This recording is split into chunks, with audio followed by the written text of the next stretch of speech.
بسم اللہ الرحمن الرحیم۔ السلام علیکم۔ بنیاس پر حملہ۔ اس واقعے کے بعد سلطان رحمہ اللہ حلب کا محاصرہ چھوڑ کر خود بنیاس کی طرف بڑھا تاکہ شاہ یروشلم کے نو تعمیر قلعے کو مسمار کر دے۔ راستے میں بہت سے عیسائی قریے اور شہر پڑے، ان سب پر قبضہ کرتے ہوئے وہ بنیاس کے وسیع اور سرسبز میدان میں پہنچ گیا۔ دوسری طرف شاہ یروشلم جو فروخ شاہ سے شکست کھانے کے بعد انتقام لینے کی تیاریاں کر رہا تھا، صلاح الدین رحمہ اللہ کی آمد کی خبر سن کر بیت المقدس سے چلا۔ صافا اور تران سے ہوتا ہوا وہ مساد کے قریب ایک اونچے پہاڑ پر، جہاں سے سلطان کی لشکرگاہ صاف دکھائی دے رہی تھی، اترا۔ سخت مقابلہ۔ دوسرے دن کھلے میدان میں سلطان رحمہ اللہ اور شاہ یروشلم کے مابین سخت مقابلہ ہوا۔ شروع میں شاہ یروشلم کی فوج سلطان کی فوج کے ایک بازو کو پیچھے کی طرف دباتی چلی گئی۔ سلطان رحمہ اللہ کی حکمت عملی بھی یہی تھی۔ اس نے فوج کو حکم دے رکھا تھا کہ دشمن جو ہی دبائیں وہ دبتی چلی جائے، لیکن تھوڑی دیر کے بعد پوری قوت کے ساتھ آگے کی طرف بڑھے۔ ایسا ہی ہوا۔ عیسائیوں کو یہ خیال تھا کہ مسلمان بھاگ رہے ہیں، لیکن مسلمان بھاگ نہیں رہے تھے، تدبیر جنگ کے تحت پیچھے ہٹ رہے تھے۔ تھوڑی دیر کے بعد دفعتاً مسلمان فوج نے آگے کی طرف بڑھنا شروع کر دیا۔ ادھر سے سلطان رحمہ اللہ بلند آواز سے پکار کر کہہ رہا تھا کہ مسلمانوں کے لیے میدان جنگ دنیاوی اور اخروی سعادتوں کے حصول کا بہترین مقام ہے۔ آگے بڑھو، دشمن کو بتا دو کہ مسلمان عزت کی زندگی پر موت کو ترجیح دیتا ہے۔ ان کو سکھا دو کہ مسلمان کے بازو جب اٹھتے ہیں تو پھر تھکتے نہیں۔ ان کے ذہن نشین کر دو کہ مسلمان لڑائی سے پیٹھ پھیرنے کو بہت بڑی ذلت سمجھتا ہے۔ وہ سینہ پر زخم کھاتا ہے، اس کی پیٹھ کبھی زخم نہیں کھایا کرتی۔ یہ تقریر کیا تھی؟ ایک ایسی روحانی قوت تھی جس نے مسلمانوں کے دلوں میں جرأت اور بہادری کے دریا موزن کر دیے۔ مسلمانوں کی تلواریں بجلی کی طرح ہر طرف کوند رہی تھی، ان کے بازو بڑی قوت کے ساتھ دشمنوں پر وار کر رہے تھے۔ سلطان رحمہ اللہ اور اس کا مخصوص دستہ حملے میں سب سے پیش تھا۔ وہ جدھر بڑھتا صفوں کی صفیں الٹ دیتا اور انسانی اعضاء ہر طرف خون کا می برساتے ہوئے اڑتے دکھائی دیتے تھے۔ عیسائی فوج جو لوٹنے اور کمزوروں کے خون سے ہاتھ رنگنے آئی تھی، اس سخت حملے کی تاب نہ لا سکی۔ اس کے قدم ڈگمگا گئے، صفیں بگڑ گئیں اور ہر طرف باگڑ مچ گئی۔ پہلے شاہ یروشلم بھاگا، پھر اس کا محافظ دستہ فرار ہوا، پھر عام سپاہیوں نے جی چھوڑا، مگر جی چھوڑنے اور بھاگنے سے بھی کبھی موت پیچھا چھوڑا کرتی ہے۔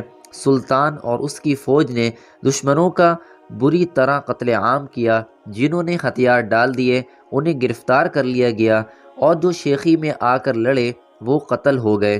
سلطان رحمہ اللہ کی فتح۔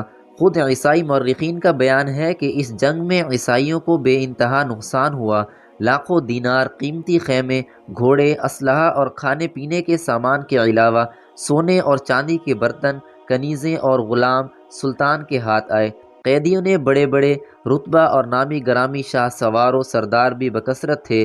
حکام اعلیٰ کے علاوہ صوبوں کے کئی گورنر بھی تھے، خصوصیت سے طرابلس کے گورنر امانڈ، ابلن کے گورنر بلیٹین، رملہ کے گورنر بالڈون اور تبریہ کے لارڈ پادری ہیوج کے نام بہت زیادہ قابل ذکر ہیں۔ رملہ کے گورنر نے 1,50,000 دینار زر فدیہ اور 1,000 مسلمان قیدی اپنی بجائے چھوڑنے کی عوض قید سے نجات پائی۔ باقی نے قید کی زندگی کو زر فدیہ پر ترجیح دی اور جیل خانوں میں بھیج دیے گئے۔ اس فتح کے اثرات۔ یہ فتح عیسائیوں پر سلطان کی سب سے بڑی فتح تھی۔ اس نے عیسائیوں کی قوت اور حوصلے بہت پست کر دیے۔ شاہ بالڈون کا غرور اب ٹوٹ چکا تھا اور وہ فلسطین میں بیٹھا اس شکست کے اسباب پر غور کر رہا تھا کہ سلطان قصر یعقوب کی طرف بڑھا۔ یہ وہی قلعہ ہے جسے گرانے کے لیے سلطان شاہ یروشلم کو 60,000 دینار دینے پر آمادہ تھا، مگر اس مغرور بادشاہ نے اس درخواست کو ٹھکرا دیا تھا۔ سلطان رحمہ اللہ نے بڑی شدت سے قلعہ کا محاصرہ کر لیا۔ ایک طرف سے منجنیقیں قلعہ پر آگ برسا رہی تھی، دوسری طرف سے سلطان رحمہ اللہ کے بہادر سپاہی چہرے پناہ سے قریب تر ہوتے جا رہے تھے۔ گو قلعے کی محافظ فوج ان پر تیروں اور آگ کی بارش کر رہی تھی، لیکن یہ سپاہی جو موت سے کھیلنے کے لیے پیدا ہوئے تھے تیروں اور آگ سے بے پرواہ ہو کر شہر پناہ کے قریب پہنچ گئے۔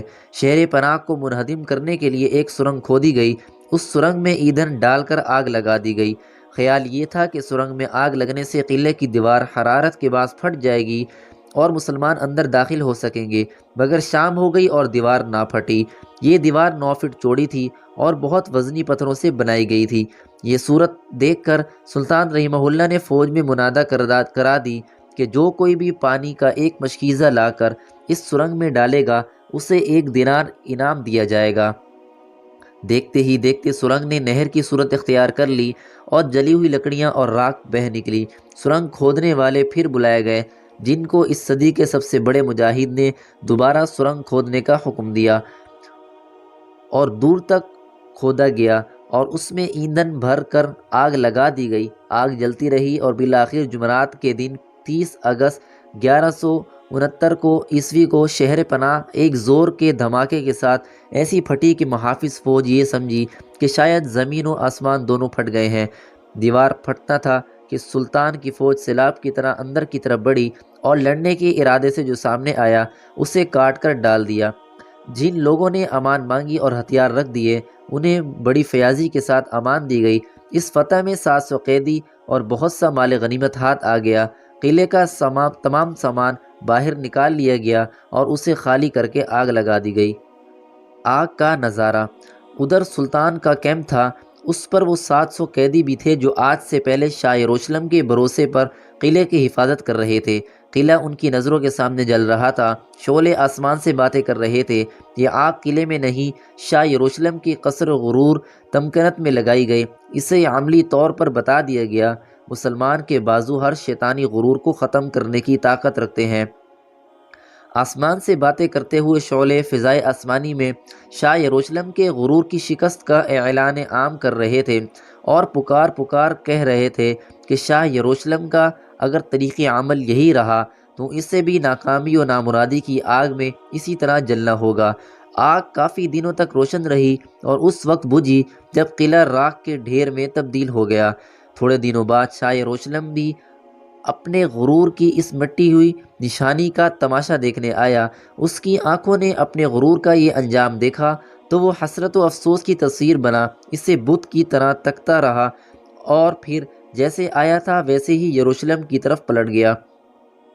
نہیں معلوم اسے اپنے غرور کے اس ہولناک انجام سے عبرت ہوئی یا نہیں، لیکن اسے اتنا ضرور معلوم ہو گیا کہ اس کا مقابلہ کسی نام کے سلطان سے نہیں بلکہ حیرت انگیز مجاہد اور ناقابل فتح تاجدار سے ہے۔ دوستو، امید ہے آج کی ویڈیو آپ کو اچھی لگی ہوگی۔ اگر ویڈیو اچھی لگی ہو تو لائک، کامنٹ اور شیئر کریں اور ہمارے یوٹیوب چینل علمی وائس کو سبسکرائب کریں تاکہ نیو آنے والی ویڈیو کا نوٹیفیکیشن آپ تک بر وقت پہنچ سکے۔ اسی کے ساتھ ہی میں آپ سے اجازت چاہوں گا۔ ملتے ہیں نیکسٹ ویڈیو میں ایک دلچسپ اور سبق آموز واقعے کے ساتھ۔ تب تک کے لیے اللہ حافظ۔